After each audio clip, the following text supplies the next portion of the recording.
Olá, nós estamos começando mais um episódio do podcast O Fascinante Mundo do Sensoriamento Remoto. Esse é o nosso 8º episódio e hoje nós vamos falar sobre por que optar por softwares livres. Muito bem, essa discussão ela surge com uma certa frequência na minha audiência porque eu tenho um curso digital chamado Processamento de Imagens de Satélites por meio de softwares livres. Então, muitos que conhecem o curso me perguntam o porquê que eu optei por trabalhar com softwares livres. Por que não pegar um software reconhecido no mercado, um software pago que tenha um suporte técnico tão grande e colocá-lo à disposição num curso digital?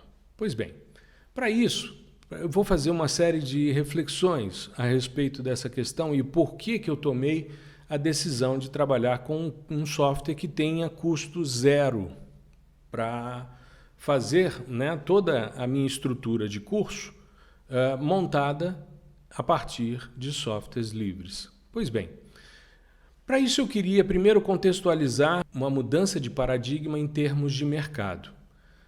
Durante muito tempo, nós não tínhamos à disposição softwares livres.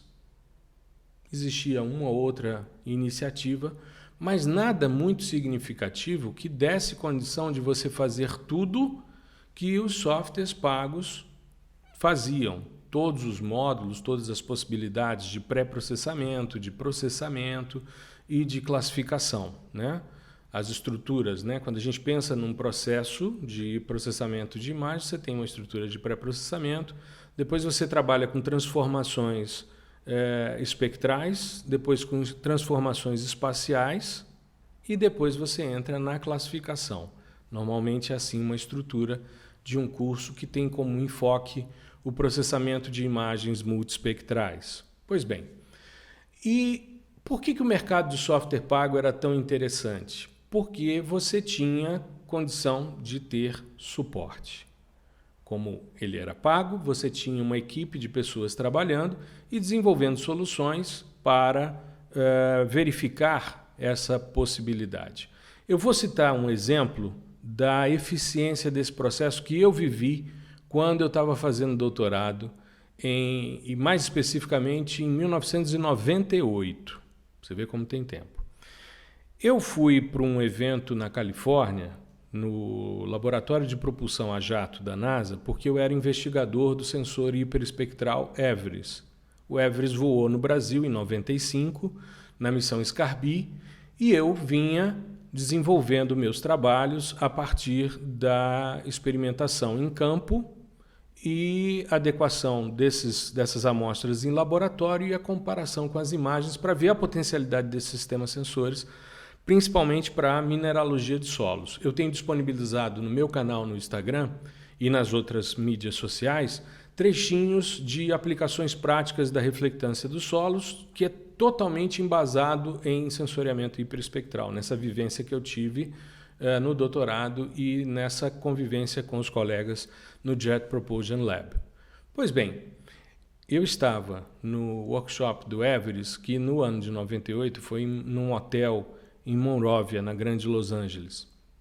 E eu fiz a minha apresentação sobre a verificação da similaridade dos espectros de campo com os espectros da imagem. Coletei amostras em determinados pontos, obtive os espectros em laboratório e depois fiz uma análise comparativa com os espectros dos pixels nos locais de aquisição das amostras.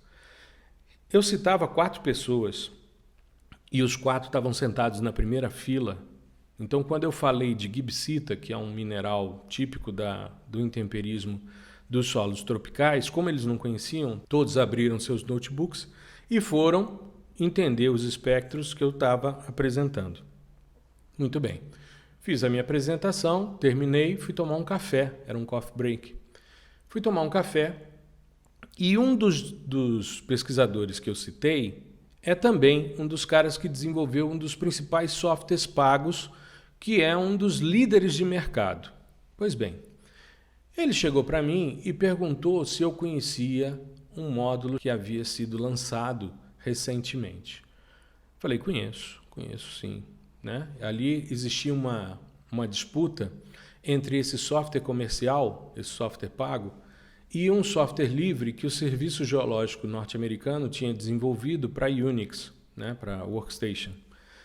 E aí ele veio me perguntar o que eu achava do módulo. Eu falei, é interessante e tal. Aí depois ele foi conversando sobre classificadores e tal, e ele me perguntou, o que você acha da implementação do classificador Spectral Angle Mapper no nosso software? Eu disse a ele, olha, eu acho muito complicado. É um bom classificador, mas eu acho muito limitado. Ele achou estranho e perguntou por quê. Falei para ele, olha, como você está trabalhando aqui nos Estados Unidos, você tem pouca variabilidade mineralógica em solos. Então, os solos são pouco coloridos, você tem uma mineralogia muito simples, você não tem grandes alterações de intemperismo. Então, você com um ângulo espectral apenas, você mede praticamente tudo, você faz um mapeamento de tudo que te interessa. Mas eu, em ambiente tropical, eu tenho variações angulares mais significativas. Nos lugares que são mais alterados, os ângulos são maiores. Então, a tolerância deveria ser ampliada, e para cada mineral que eu estou investigando, eu poderia ter a possibilidade de colocar um ângulo diferente. Ele olhou para mim, agradeceu e disse, pô, interessante essa ideia.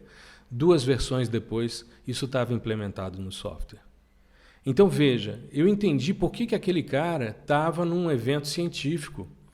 Porque ele era professor universitário. Nos Estados Unidos existe uma legislação chamada Bayh-Dole Act, que incentiva o empreendedorismo, o desenvolvimento de produtos e serviços. Eles foram, dentro da universidade, desenvolver uma ideia. Eram 2 pesquisadores da área de geologia. Um desenvolvia os algoritmos, o outro desenvolvia as validações e um terceiro programava. Então, esses 3 caras criaram uma empresa dentro da universidade, incubada na universidade. Depois, eles venderam essa empresa para uma empresa maior. E várias outras empresas foram comprando, eu acho que já está na 3ª ou 4ª empresa, e dominaram o mercado mundial. Muito bem. Então, aquele cara estava assistindo os trabalhos para ter ideias para melhorar o software, porque ele continuava tendo participação nos lucros. Então, não havia ali um interesse apenas acadêmico, mas sim uma melhoria do que poderia ser implementado no software que ele desenvolveu. Muito bem. Então, durante muito tempo, a gente ficou dependente disso. E como a gente tem essa vivência e vai vendo que os módulos vão desenvolvendo aquilo que nos interessam, a gente vai fazendo projetos de pesquisa para pagar as renovações de licença. E isso é um custo bastante elevado na nossa pesquisa. Muito bem.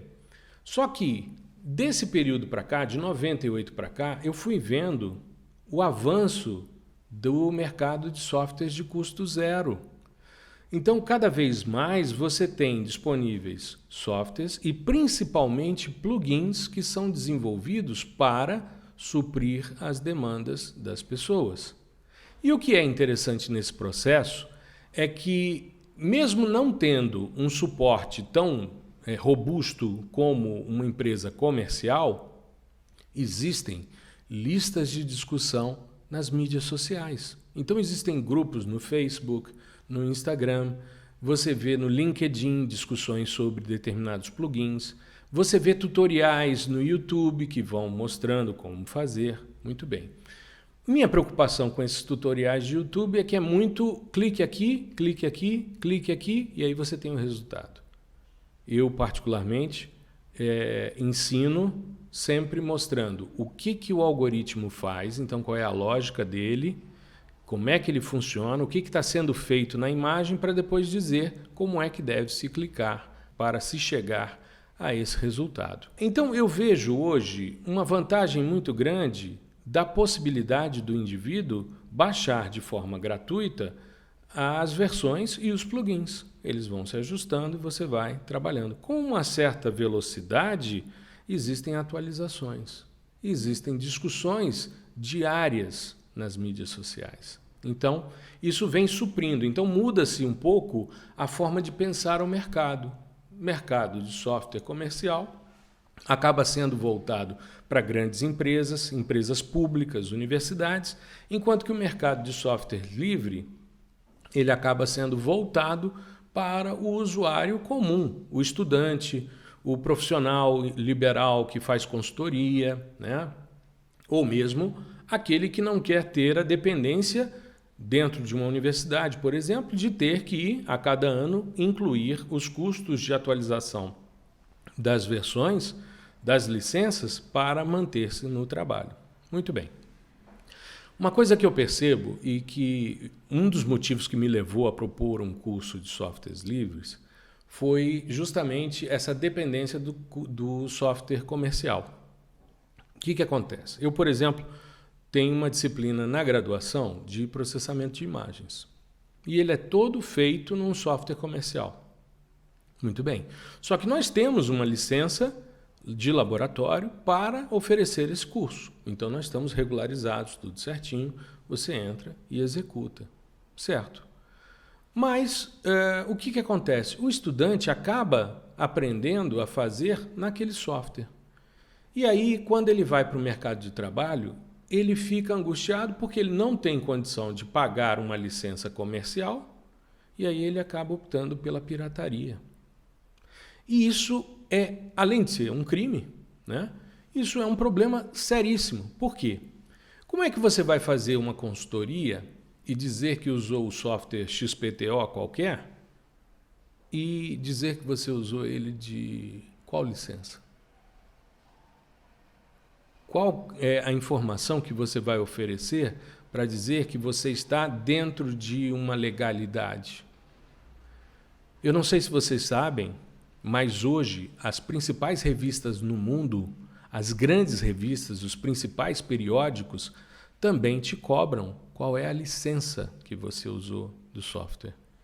E não é só o software do processamento da imagem, não. Qual é o software estatístico que você utilizou? Então, se você não fornece essa informação, o seu artigo não é sequer aceito para revisão, para análise. Então, isso é uma condição para evitar um crime, que é a pirataria. Então, a alternativa é você buscar um software de custo zero. Só que qual é o grande problema? Você tem uma diversidade de softwares no mercado, mas não há muita divulgação deles, como, por exemplo, dos softwares comerciais. Mas é importante a gente avaliar essas questões, a gente saber como é que a coisa funciona. Então, dentro dessa perspectiva, eu vou abordar um pouquinho, ainda nesse podcast, algumas questões relativas aos principais softwares livres. Muito bem. Eu vou começar pelo QGIS. O QGIS é uma iniciativa que eu acho fantástica. Você pode, inclusive, subsidiar o projeto. Você pode fazer uma doação para ele. E você pode também entrar com críticas, sugestões, ajudar não só ele, como também os desenvolvedores de plugins. Existe uma biblioteca bastante ampla de plugins e eu queria salientar 3 plugins que eu utilizo. Bom, na parte de pré-processamento, né, nós temos basicamente 2 áreas, correção geométrica e correção radiométrica. Na correção geométrica, eu gosto de utilizar o QGIS. Ele tem um georreferenciador próprio e eu acho bastante interessante.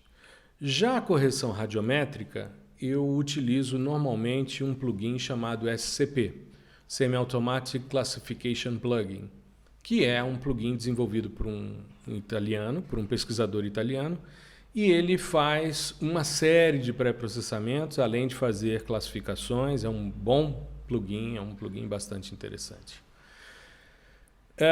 Ainda dentro do QGIS, existem 2 outros plugins que eu acho muito interessantes. O primeiro é o DZSACA. O DZSACA é um plugin que foi desenvolvido para, inicialmente, fazer uma classificação do tipo Gaussian Mixture Model, ou modelo de mistura gaussiânica. Só que com o tempo eles foram implementando outros algoritmos, principalmente algoritmos de aprendizado de máquina, de machine learning. Então hoje você tem o Random Forest, o Support Vector Machines, né? E você tem também classificações não supervisionadas feitas também no âmbito do aprendizado de máquina. Então para isso você precisa habilitar o Scikit-learn para que você possa utilizar o machine learning com esse plugin da Zscaler. Existe um outro plugin também para o QGIS que eu gosto muito, chamado Nmapbox. Esse Nmapbox foi desenvolvido por uma universidade de Berlim, a Universidade Humboldt, para a GTZ e para a Agência Espacial Alemã. Ele foi desenvolvido para dar suporte a dados hiperespectrais. É um plugin bastante completo, bastante interessante e que também exige que você tenha o Scikit-learn instalado na sua máquina para que você possa utilizar a aprendizagem de máquina, o machine learning. Muito bem. Um outro software livre que eu utilizo no curso é o Spring. O Spring é uma iniciativa do Instituto Nacional de Pesquisas Espaciais. Ele é, na verdade, a junção de dois softwares antigos que o INPE desenvolveu logo no início da utilização de imagens de satélite, o CITIM e o SGI. O CITIM era um sistema de tratamento de imagens e o SGI um sistema geográfico de informações. Então era um PDI, né, um software de processamento digital de imagens, e um SIG, um sistema de informações geográficas. Só que esses sistemas eles utilizavam PCXT, né? Era uma época em que você não tinha grandes computadores, mas esses sistemas também eram dependentes de uma televisão específica, placas de vídeo grandes, uma R, uma G e uma B. Então você acabava comprando um equipamento e utilizava esse software. Depois o INPE resolveu juntar os dois, o CITIM e o SGI, num só, chamado Spring. E as primeiras versões foram para Unix e depois foram adaptadas para Windows. Então, hoje é um software disponível. O INPE tem vivido um processo de esvaziamento, né? Uma aposentadoria de muitos profissionais, uma não renovação de seus quadros. Então, a gente tem visto o reflexo disso em alguns projetos. Por exemplo, o projeto de séries históricas, ele não tem sido atualizado como a gente esperaria, ou como a Embrapa vem atualizando, justamente por causa desse problema institucional que o INPE vem passando. Mas o Spring é um software que tem praticamente tudo que você precisa, mas ele tem alguns problemas. Tem momentos em que você não consegue abrir uma imagem, tem um momento em que ele trava, que ele sai, né? Ele fecha o programa, enfim. Então, eu utilizo o Spring basicamente para contraste e para descorrelação. Eu gosto muito do módulo de contraste do Spring porque você vê o histograma de entrada e vê o histograma de saída e vê a função de transferência de contraste que está sendo aplicada. Então, você tem muita possibilidade também no fatiamento, né, na fusão, na análise de componentes principais, ou seja, é um software muito legal. Infelizmente, como eu disse, hoje você tem problemas, né, com a manutenção da estrutura, mas é um software que, se você tiver um pouco de paciência com a forma como ele trabalha, vale muito a pena. Eu não deixei de lado o Spring porque eu gosto dessa possibilidade e acho que é uma iniciativa bastante interessante por parte do INPE. Um outro software, aí sim eu sou muito entusiasta dele, é o SNAP.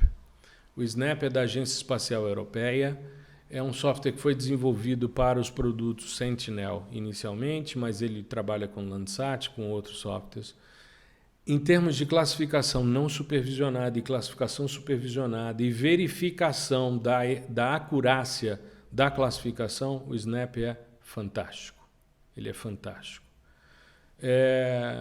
Tem uma coisinha que eu esqueci de falar. No Semi-Automatic Classification Plugin, o SCP, você tem uma funçãozinha que eu acho genial.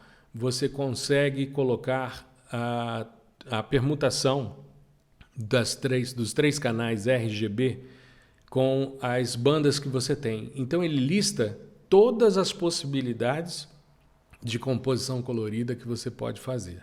Eu acho isso sensacional. Porque, por exemplo, se você tem uma imagem com 6 bandas, né? No caso do Landsat 5, banda 1, 2, 3, 4, 5 e 7, e você tem 3 canais, um R, um G e um B, você pode ter 120 possibilidades.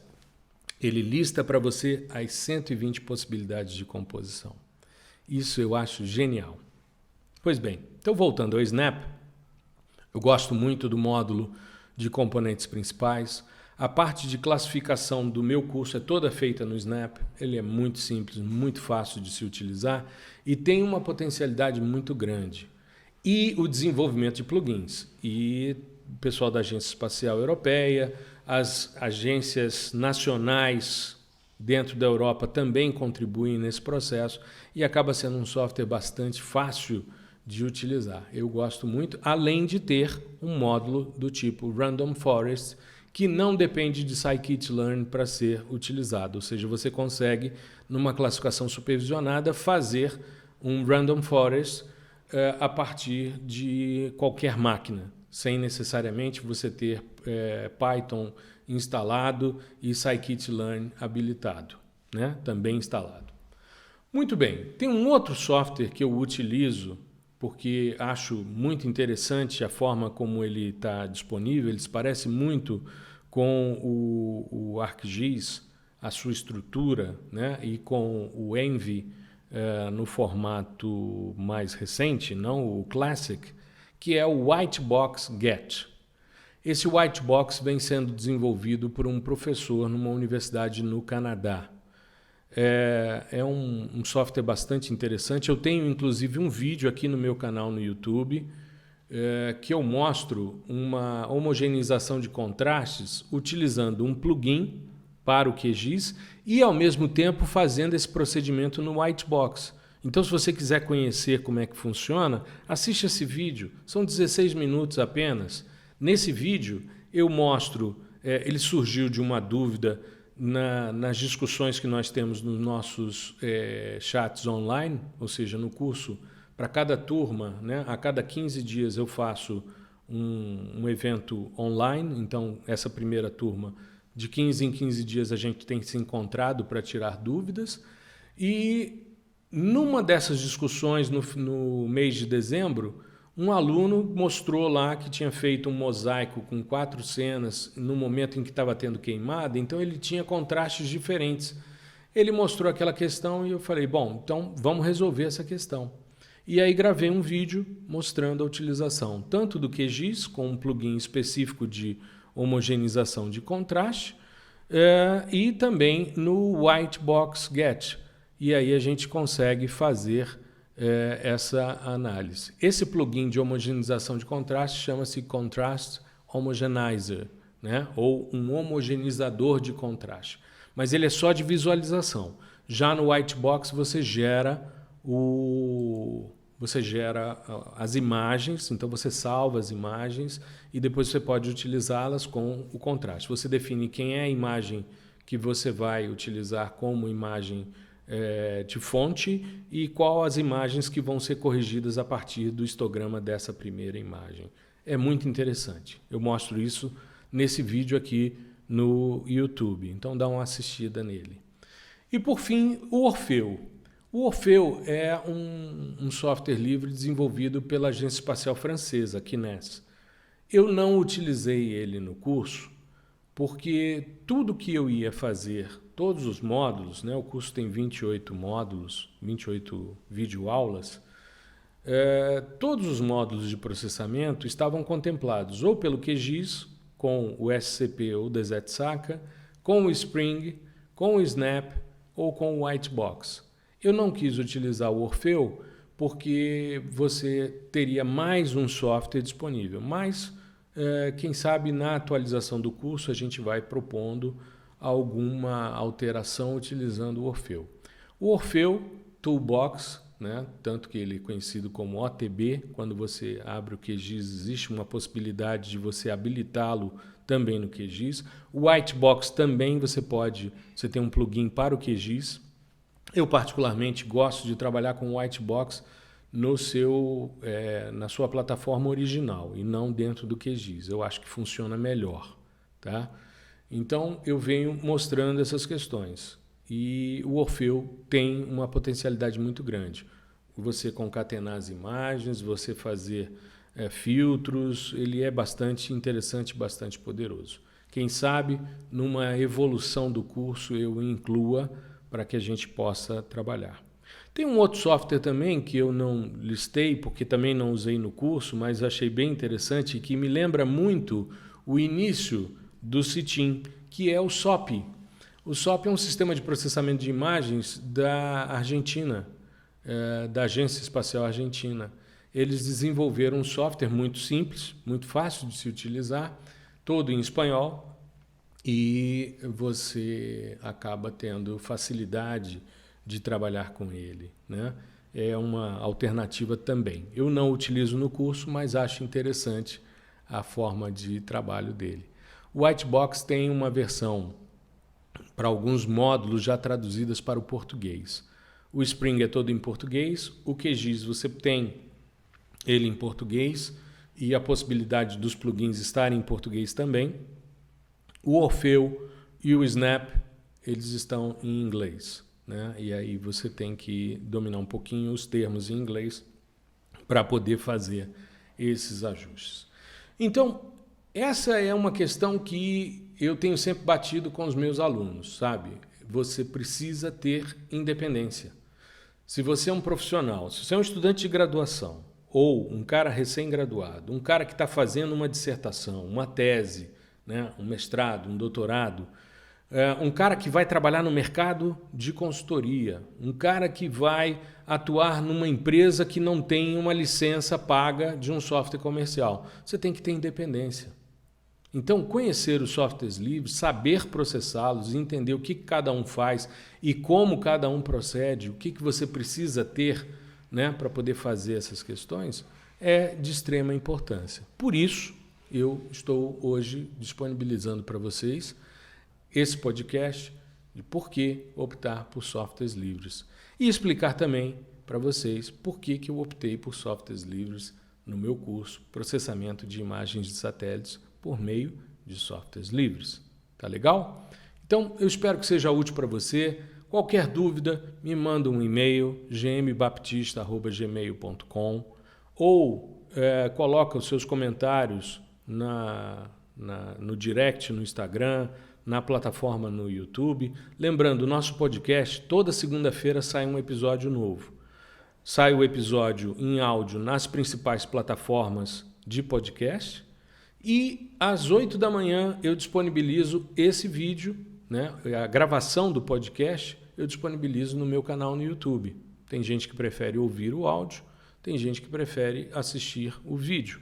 Tudo bem, então tem aí disponível nesses dois formatos nas diversas plataformas. Tá legal? Aguardo você, aguardo sugestões, dúvidas e vamos em frente. Um grande abraço.